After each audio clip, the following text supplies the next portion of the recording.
Vaibhav Suryavanshi England रे तांकर प्रथम युव टेस्ट सीरीज खेलुଛନ୍ତି। भारत अंडर 19 एवं इंग्लैंड अंडर 19 मध्य प्रथम 4 दिनिया टेस्ट मैच ड्र रे शेष होइथिला। एही मैच रे वैभवंकर गुरुत्वपूर्ण अवदान थिला। प्रथम 4 दिनिया मैच रे एते रन होइथिला जे 34 वर्ष पुराना विश्व रेकर्ड भांगी जाइछि। एही रेकर्ड वैभवंक जन्म पूर्वर होइथिला, किंतु सूर्यवंशी नाम एबे एक नूतन विश्व रेकर्ड सृष्टि करथिबा दल रे जहा जोड़ा जाइछि। एही मैच रे दुई दल मोट 1497 रन करथिले, जहा एक विश्व रेकर्ड।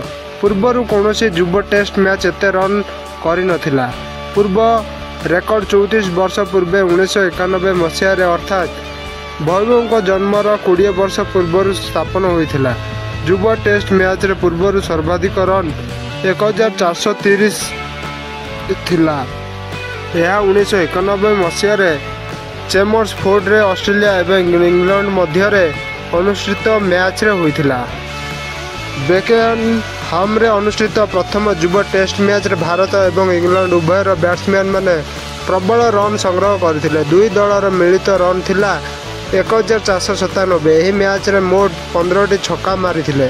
यह मध्य एक नूतन रेकर्ड। भारत सेमानकर दुईटी इनिंग्स रे मोट 748 रन करथिला, जेउथिरे 10टी छक्का थिला।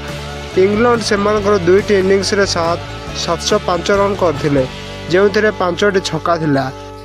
प्रथम इनिंग्स रे वैभव सूर्यवंशी 14 रन करी आउट होइथिले, किंतु द्वितीय इनिंग्स रे अर्धशतक हासिल करी दल पे गुरुत्वपूर्ण अवदान देइथिले।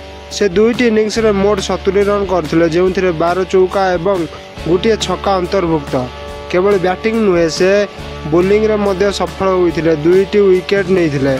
वैभव युव टेस्ट विकेट नेइथिबा सर्वकनिष्ठ बोलर मध्य होइथिले।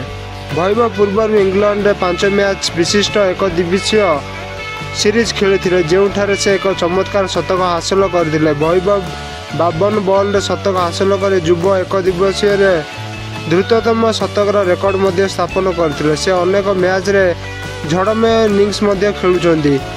भारत सही सीरीज 3-2 रे जीतिथिला। द्वितीय टेस्ट जुलाई 20 रु आरंभ हेबाकु जाउछि। इंडियन क्रिकेट टीम को विश्व सर्वश्रेष्ठ टीम मानुथिले। वीडियो